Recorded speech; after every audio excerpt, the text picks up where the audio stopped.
Alors bonjour à tous les amis, aujourd'hui on se retrouve dans une nouvelle vidéo consacrée à la question du linceul de Turin. Dans une précédente vidéo, nous avons répondu aux dernières accusations de la fameuse trouvaille historique du texte d'Oresme mettant en question l'authenticité du suaire, et nous y avons répondu à la fois sur le plan historique, épistémologique, et puis en rappelant les arguments scientifiques à la fin. Donc je vous renvoie à ce premier épisode. Mais là, on voulait faire un deuxième épisode plus détaillé, consacré à l'objection sceptique par excellence qui revient le plus souvent dans le débat sur le suaire, à savoir la question de la datation au carbone 14.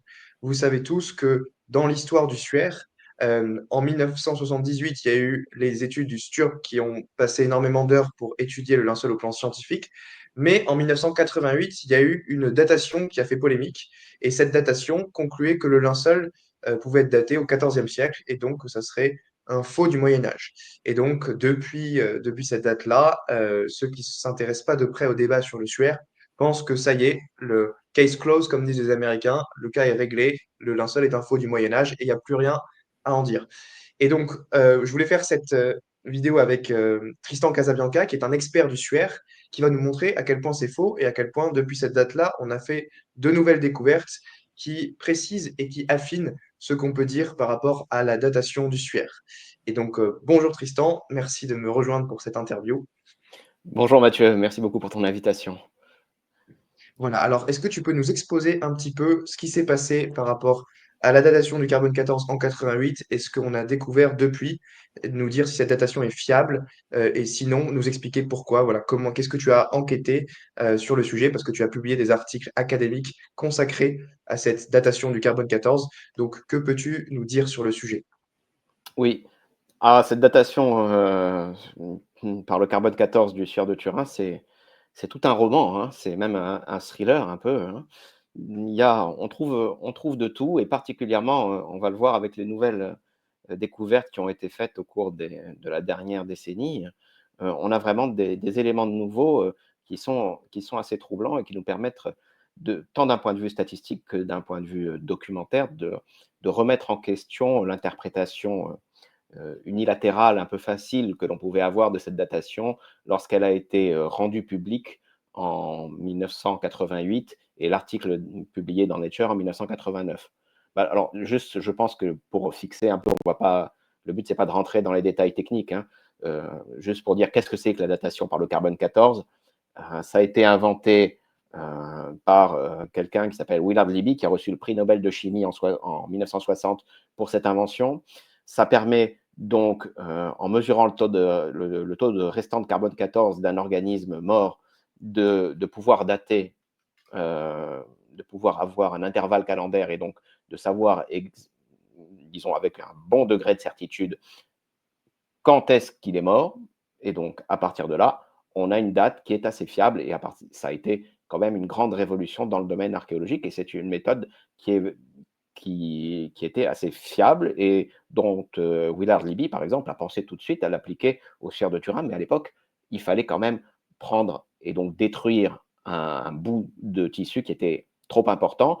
On a dû attendre les années 80 pour voir émerger une nouvelle méthode de datation qui nécessitait de prendre un bout de tissu qui était un peu plus petit, la méthode qu'on appelle la méthode AMS. Alors, on s'est retrouvé en 1988, fin 1988, avec une conférence de presse, une fois que le prélèvement et les études ont été faites par 3 laboratoires, hein, le laboratoire d'Oxford, le laboratoire de Zurich et le laboratoire de Tucson, dans l'Arizona. On s'est retrouvé avec une conférence de presse où on a eu cette annonce, 1260, 1390, cette annonce avec un magnifique point d'exclamation nous disant bien que ça y est, comme tu le disais, c'est un peu case closed, c'est terminé, rentrez chez vous, braves gens. Je fais une Et petite remarque, le point oui, d'exclamation par rapport à la neutralité scientifique, ça en dit long. C'est-à-dire que derrière, il y a une idéologie à vouloir prouver que le linceul est faux. Et donc, normalement, les scientifiques vraiment réglo, rigoureux, diraient, bon, bah voilà ce que dit la science, 1260 à 1390, point barre, sans... Et là, ils exclament comme s'ils étaient hyper contents. Et enfin, ça en dit long sur le côté idéologique qu'il peut y avoir derrière, derrière la on science. peut C'est une petite remarque en effectivement. passant. Non, c'est pas une remarque en passant parce que on va voir que ça joue un rôle évidemment dans la détermination de l'intervalle calendaire. Il y a quand même un arrière-plan, alors idéologique, mais en tout cas, il y a des préjugés. J'ai tendance à dire que pour eux, c'est un peu comme dans la mission Apollo 13, si tu veux, quand ils essayaient de récupérer les astronautes, l'échec n'était pas une option. Au regard de cette nouvelle méthode de datation qui avait été mise en place et des sommes, des montants financiers colossaux, hein, pour toute personne qui a déjà visité un laboratoire de carbone de datation par le C14, c'est des moyens financiers colossaux, hein, il faut bien se rendre compte de ça. Donc, on a cette conférence de presse qui est assez bizarre d'ailleurs, parce que maintenant on ne ferait peut-être pas les choses comme ça. Elle arrive bien avant la publication et l'acceptation même de l'article dans Nature, hein. On est en octobre, l'article sera publié dans Nature en février 89, octobre 88, février 89. Donc, maintenant, ça nous paraîtrait un peu bizarre. Et en plus, quand on va lire l'article de Nature, on va se rendre compte que tout de suite, les choses sont un peu plus subtiles. Parce qu'on a souvent tendance à dire 1260, 1390, c'est un peu le refrain qu'on entend. Bah, déjà, l'intervalle calendaire, il y a un trou entre cet intervalle calendaire. C'est-à-dire qu'on est, la datation qui figure à l'intérieur même de l'article de Nature nous dit 1262, 1312 et 1353, 1384. Et on peut dire qu'ils ont eu beaucoup de chance. On va voir là aussi que c'est une chance peut-être un peu forcée, parce qu'ils sont arrivés à 1353. 1353, alors que le mémorandum de Pierre Darcy nous dit que c'est à peu près autour de 1356 qu'un faussaire aurait forgé le suaire de Turin, aurait fabriqué le suaire de Turin. Donc, ils ont eu un peu de chance quand même. Peut-être qu'il y a quelque chose. Et effectivement, on peut étudier. Donc là, ça montre bien, on voit donc sur l'axe horizontal, on voit l'intervalle calendaire, on voit le petit gap, hein, et la moyenne des trois, c'est là, c'est tiré de l'article de Nature, hein, et la moyenne des trois dates, donc en âge radiocarbone. Alors l'âge radiocarbone, c'est, on fait grosso modo, je simplifie à gros traits là, hein, il ne faut pas m'en vouloir. On a une date qu'on appelle date BP, hein, Before Present, qui est la date conventionnelle 1950, à laquelle on retranche un âge radiocarbone, et on arrive à peu près, même si la courbe de décroissance du taux n'est pas régulière comme on peut le voir, hein, on arrive à peu près à donc 1950 moins 700, on a 1250. Je simplifie encore une fois. Donc, tout de suite, on passe de ce 1260-1390, pour les gens qui lisent l'article de Nature un peu plus en détail, à un 1260-1390 avec un point d'interrogation. 1260-1390, point d'interrogation, pourquoi? Parce que, alors, même parmi les spécialistes de la datation carbone 14, par exemple Harry Gove, hein, qui a été expulsé de ce protocole, puisqu'au final, on a retenu que 3 laboratoires et le sien n'en faisait pas partie, dira que à la lecture de l'article de Nature, il a trouvé ça très confus. Et Claude Gavache, qui était directeur de recherche honoraire au CNRS, quand il a publié un livre sur le linceul de Turin, il a dit, je cite de mémoire, il a dit « Je vous avouerai que je n'ai pas tout compris à la lecture donc, de l'article de Nature, et ce qui me rassure, c'est que je ne suis pas le seul. » Bah oui, effectivement, l'article, il est très confus. Il essaye de rendre très confus une chose qui est pourtant assez simple. Et on se rend compte qu'il y a plein de petites difficultés et que l'article de Nature ne rend pas compte du déroulement réel des opérations avec une grande exactitude, tant sur la mesure des échantillons, tant sur le fait que les poids des échantillons sont grossièrement indiqués. Il nous dit que, il nous dit qu'il y a un échantillon du linceul qui a été donné à chaque laboratoire, alors qu'on sait qu'il y a 2 échantillons qui ont été remis à Tucson. Il nous certifie qu'il n'y a pas eu d'échange entre les laboratoires, et moi je peux vous certifier qu'il y a, on va dire, très probablement eu un échange entre les laboratoires, hein. On pourrait détailler là-dessus, et que tous les échantillons ont été détruits. Forcément, on pense ça en conformité avec le protocole, alors que au moins un échantillon a été conservé à Tucson et on sait maintenant qu'un échantillon aussi a été conservé à Zurich. Donc, tout de suite, on voit que ça ne s'est pas passé, c'est pas certains ont tendance à le présenter comme un triomphe de la science. On voit tout de suite que la science est faite par des êtres humains et qu'il faut prendre les déclarations avec un peu plus de précaution. En rentrant un peu plus dans le détail, on peut s'intéresser à la localisation des échantillons. La localisation des échantillons, je disais 3 laboratoires.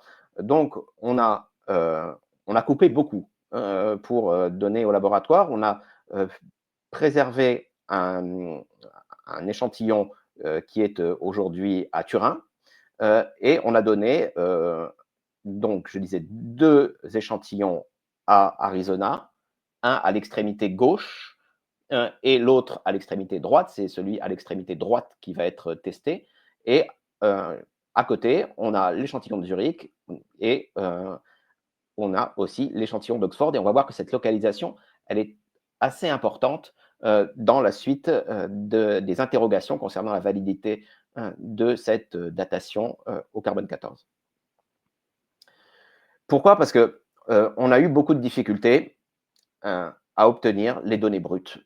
On a eu beaucoup de difficultés, on les avait obtenues en partie et il a fallu que je fasse une requête légale en 2017 au British Museum qui a centralisé les opérations des 3 laboratoires pour obtenir en très grande majorité ces données.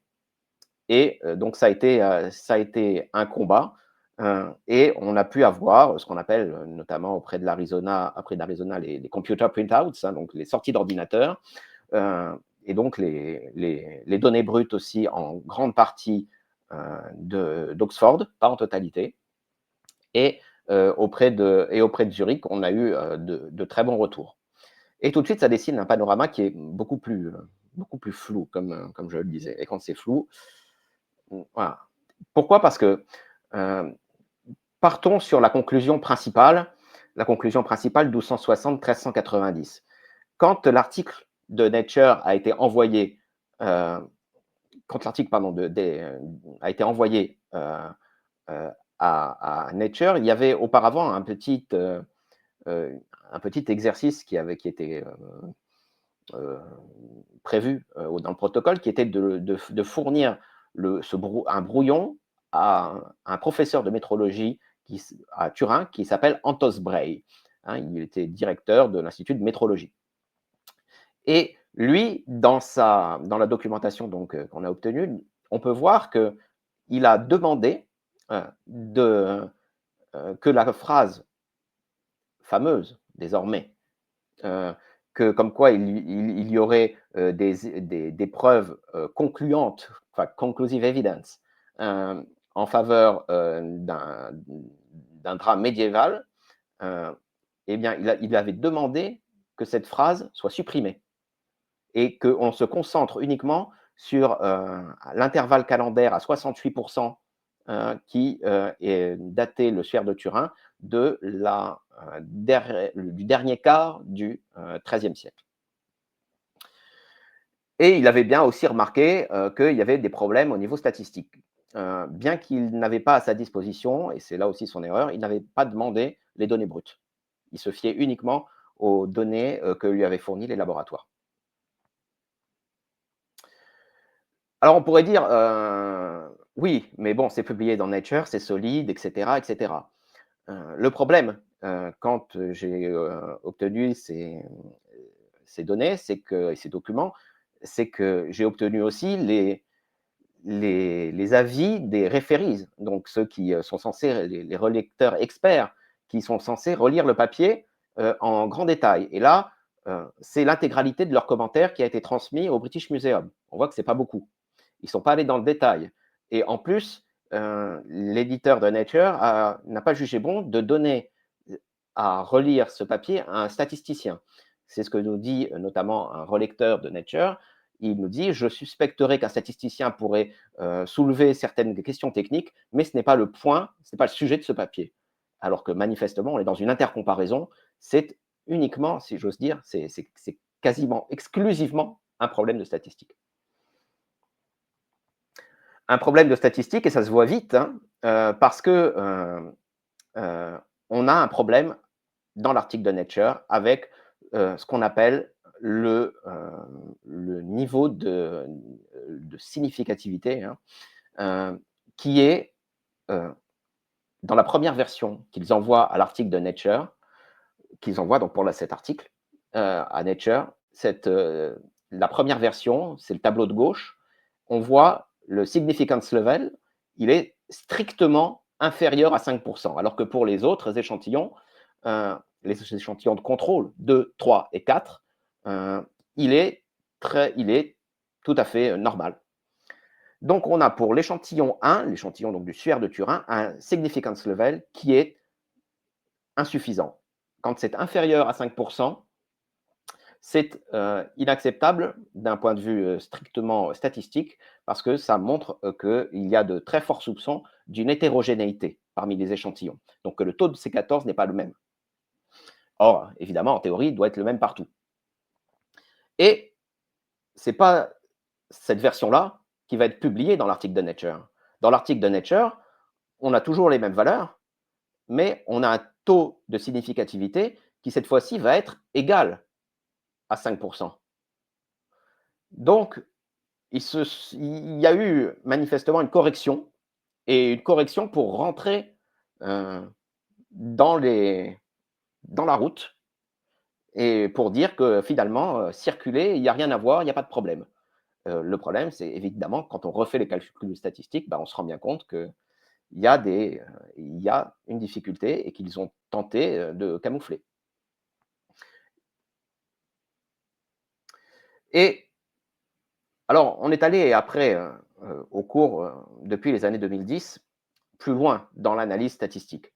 D'abord, des statisticiens, Marco Riani et Anthony Atkinson, notamment, se sont penchés sur la répartition de ces dates. Ils se sont penchés sur la répartition de ces dates d'un point de vue donc, de la localisation des échantillons, et ils se sont rendus compte que finalement, elles rajeunissaient plus on se rapprochait du centre. Alors là, il y a manifestement un problème parce que ça veut dire qu'on a ce qu'on appelle un trend, donc un gradient. Et si on a un gradient, ça veut dire que l'âge C14 n'est pas le même et on a donc quelque chose de significatif. Et ce gradient, ça rend tout intervalle calendaire absurde.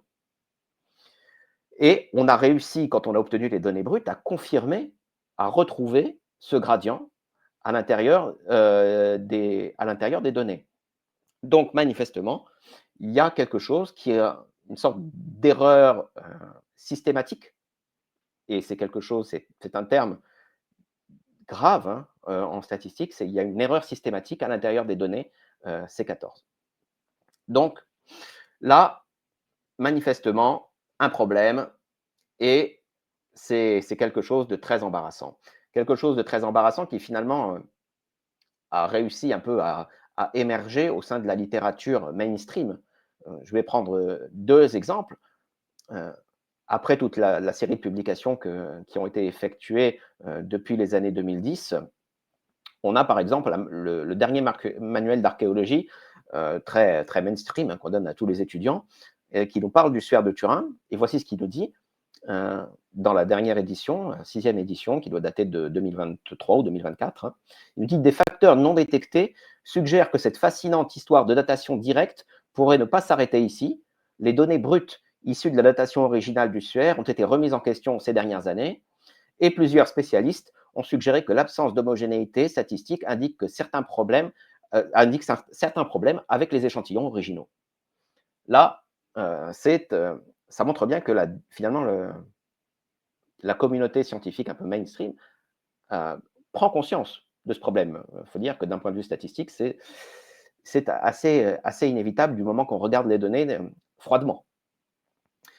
Un autre exemple, par exemple, voilà comment on peut trouver dans un ouvrage un peu spécifique qui fait le point sur la spectroscopie Raman, notamment dans les tissus. Il consacre un chapitre entier au suaire de Turin, et il dit, voilà, les conclusions semblent désormais orienter l'opinion vers l'idée que le suaire de Turin est un artefact authentique et non une contrefaçon synthétique, comme cela avait été attribué par les expériences de datation par radiocarbone de 1988. Et en continuant la citation, il nous dit: des recherches approfondies et étendues sur le processus analytique de la datation par radiocarbone ont exigé qu'une réévaluation de l'étalonnage soit envisagée afin de tenir compte des nouvelles découvertes relatives aux analyses statistiques et au décalage qui pourraient affecter les procédures de datation de référence. Que ces facteurs soient ou non collectivement responsables de l'ampleur de l'erreur nécessaire pour attribuer correctement le suaire de Turin au 1er siècle reste hypothétique à ce stade, mais il est clair qu'une investigation supplémentaire est nécessaire. Donc, ce qu'on peut dire, c'est que on est passé du case closed de 1273-190 avec un point d'exclamation à quelque chose qui, à 1273-190, non plus avec un point d'interrogation, mais avec une multitude de points d'interrogation. Parce que là, j'ai fait donner quelques petits points, mais on pourrait parler aussi de la problématique de contamination et beaucoup d'autres choses. Donc, on a vraiment quelque chose qui nous montre un problème avec le suaire de Turin, avec cette datation de 88. Et ça nous montre aussi quelque chose aussi de profond qu'on retrouve dans beaucoup de la littérature scientifique, c'est-à-dire qu'on est face à une crise de la reproductibilité en science, c'est-à-dire qu'on a du mal à reproduire les conclusions de beaucoup d'articles majeurs parce qu'on voit qu'il y a ce qu'on appelle aussi en statistique du data dredging, c'est-à-dire qu'on a tendance à forcer un peu les données pour qu'elles rentrent bien dans le cadre, hein, pour que ça ne dépasse pas et que ça puisse faire l'objet d'une belle publication. Et c'est un comportement humain, on le fait parfois de façon inconsciente et on le fait parfois de façon consciente. Et il y a peut-être un mix des deux ici. D'accord, très bien. Est-ce que c'est vrai, cette idée, cette possibilité d'être contaminé par des tissus de moisissure? J'avais entendu dire qu'il y avait peut-être de la moisissure sur certains morceaux qui avaient été prélevés, sur certains échantillons. Est-ce que ça peut affecter la datation au carbone 14, ça ou pas? Alors, ce dont on s'est rendu compte, c'est que la datation sur les tissus, elle était extrêmement sensible disons, à la façon dont l'échantillon était prélevé et au fait qu'il n'y ait pas eu de contamination. Parce que même à l'heure actuelle, avec les méthodes, la nouvelle version AMS, on peut avoir sur des échantillons de lin des différences entre l'âge attendu, l'âge véritable, et l'âge détecté qui sont importantes. Il y a une publication récemment qui a dit qu'on arrivait jusqu'à 1000 ans de différence. Donc, on a un Ah oui. problème sur. Il faut faire attention, et tous les archéologues, je pense, le savent, hein. Si on a une date qui est manifestement aberrante, c'est qu'il y a eu un problème avec l'environnement, avec le prélèvement, ou voire avec le processus de décontamination. Parce qu'il ne faut pas oublier qu'il y a un Ouais. processus de décontamination qui est à l'œuvre avant de réaliser le compte statistique, hein, du nombre d'atomes C14. Et ce processus de décontamination, il est un peu à la main des laboratoires, et c'était encore plus vrai dans les années 80, et il est ouvert à la subjectivité. Quand est-ce qu'on arrête de décontaminer un échantillon? Quand on juge que finalement il est assez décontaminé. Oui. Et il me semble aussi que tous les échantillons qui ont été prélevés, c'était que des échantillons qui étaient au bord du linceul et Bien aucun sûr. échantillon central. Et comme tu l'as montré, avec le gradient, c'est pas les mêmes taux de carbone 14 qu'il y a. Et donc, pour être tout à fait objectif, il aurait fallu prendre un échantillon au centre, c'est bien ça? Il aurait fallu en prendre partout. Il aurait fallu, Partout, au lieu effectivement. d'en prendre un uniquement à l'extrémité là, en plus, à l'extrémité du suaire de Turin, il aurait fallu en prendre partout, un peu au centre et dans les extrémités. Ça, au moins, D'accord. et répartir de façon aléatoire ces échantillons. Là, au moins, on aurait eu quelque chose de clair, avec aussi une variété de méthodes. On aurait eu Oui. des indications beaucoup plus fortes, parce que là, on a choisi vraiment le plus mauvais endroit. Le plus mauvais endroit, c'est-à-dire que dès les années 80, il y avait je pense notamment un expert textile qui écrit dans une revue qui s'appelle Textile Horizons, il écrit cet endroit-là, il est possiblement contaminé. Donc, on Oui. a déjà des suspicions. Et on a en plus d'autres d'autres tests qui ont été faits en 1978, par exemple avec une photographie qui révèle la composition chimique du sphère de Turin, on voit que cette composition chimique, elle n'est pas homogène partout sur le sphère de Turin. Et quand je dis pas homogène partout, c'est-à-dire qu'il y a un coin où c'est pas homogène, bah, c'est le coin où on a fait la datation. Et surtout, en matière de datation, moi j'avais entendu dire que dans les années, début des années 2000, 2005, 2010, 2013, on a eu d'autres méthodes de datation, notamment la spectroscopie infrarouge. Je crois qu'il y a un article de Fanti là-dessus qui concluait à une authenticité, enfin, à une date compatible avec l'authenticité. Et ça n'a pas fait beaucoup de bruit dans les médias, c'est bien ça? Oh, ça a fait. Alors, à partir de 2013, 2014, 2015, Giulio Fanti et son équipe ont voulu publier de nouvelles méthodes concernant des datations non destructives, un peu de façon, des méthodes innovantes pour essayer de déterminer quel pouvait être l'âge des échantillons à leur disposition. Donc, contrairement au C14, on ne va pas détruire, on ne va pas brûler l'échantillon et on va essayer de le conserver pour faire toute une série de mesures dessus.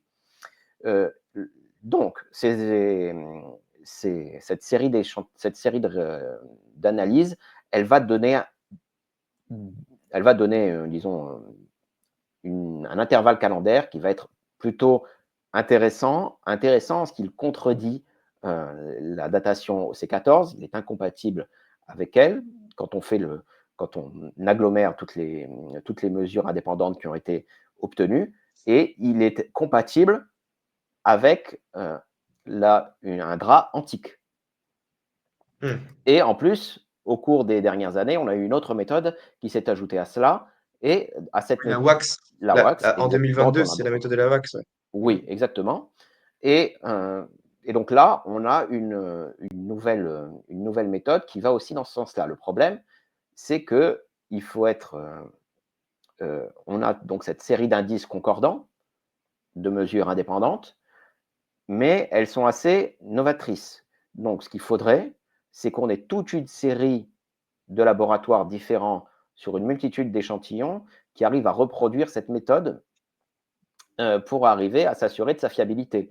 Parce que la question, c'est la question, par exemple, de la contamination des échantillons. C'est la question de, Pour de leur conservation. les datations de la wax en 2022 et les datations à la spectroscopie infrarouge de Giulio Fanti, c'est sur des échantillons indépendants, c'est deux méthodes de datation différentes qui arrivent globalement à la même conclusion, on est d'accord? C'est en ça que c'est extrêmement troublant. Parce qu'on Hmm. on s'attendrait à ce qu'il y ait des intervalles qui sont incompatibles. Or, ce n'est pas le cas. Oui. Donc, on a des intervalles qui se recoupent et qui sont incompatibles avec la datation 1260-1390. Là, il y a un problème qu'il va falloir trancher, qui va être tranché au cours de la prochaine décennie, je pense. Il y aura probablement des chercheurs qui vont essayer, dans les laboratoires, qui vont avoir envie d'essayer de résoudre ce problème-là. Et je pense que déjà, au sein de la littérature académique, il y a beaucoup de chercheurs qui sont intéressés par une méthode spécifique, par de l'infrarouge, pour dater des échantillons de textiles. Donc, c'est quelque chose qui va émerger au cours de la prochaine décennie, oui. Et quels sont les avantages des méthodes infrarouges et de la wax par rapport à la fiabilité du carbone 14? C'est quoi les avantages et les inconvénients de faire appel à telle ou telle méthode? Le principal avantage, c'est qu'on ne détruit pas l'échantillon, donc ça permet de multiplier les Oui. contrôles. Le principal inconvénient, c'est qu'on a une méthode qui est beaucoup moins bien attestée, beaucoup moins bien éprouvée que le C14, forcément. Hein. On n'est pas sur des décennies d'échantillons de contrôle, d'analyse, de publication. On est sur quelque chose d'expérimental. Et qui dit expérimental dit évidemment une possibilité d'erreur qui est beaucoup plus élevée. Mais comme tu l'as fait remarquer, le fait d'avoir des intervalles calendaires qui, par des méthodes indépendantes qui se recoupent, d'un point de C'est fort. vue, de probabilité bayésienne, on pourrait dire comme ça, c'est un indice qui est quand même extrêmement troublant. Parce que grosso modo, qu'est-ce qu'on a? On a une mesure que l'on arrive maintenant à remettre en cause d'un point de vue statistique et d'un point de vue de son déroulement, qui est donc la datation C14. Et on a des mesures, certes imparfaites parce que neuves, parce que évidemment avec un spectre, enfin, avec une amplitude très large, et parce qu'avec pas beaucoup d'échantillons de contrôle, mais qui nous donne quelque chose d'assez cohérent, et notamment de cohérent avec l'hypothèse alternative, si j'ose dire, qui est l'hypothèse d'un drap ayant enveloppé le corps de Jésus de Nazareth. Donc, j'ai envie de dire, à la fin, il n'en restera qu'un. Et la question, c'est quand est-ce qu'on pourra savoir? Et ça, c'est aux chercheurs de nous le dire. Mais ça va être, en tout cas, je pense que la décennie qui arrive va être intéressante. Très bien. Eh ben, merci beaucoup, Tristan, d'être venu parler de ce sujet passionnant sur cette chaîne. Tu es le bienvenu quand tu veux pour approfondir des questions liées au linceul. Et si vous avez des questions, n'hésitez pas à les mettre en commentaire. Et peut-être qu'on fera une session dédiée aux questions-réponses avec Tristan, s'il est d'accord. Et voilà. En tout cas, merci, Tristan, d'être venu. Si vous voulez lire les articles de Tristan publiés dans des revues académiques, je les mettrai en commentaire épinglés et dans la description de la vidéo. Et puis voilà, peut-être à plus tard pour une prochaine vidéo. Merci beaucoup, Mathieu. À plus tard. Au Merci à revoir. tous. À bientôt.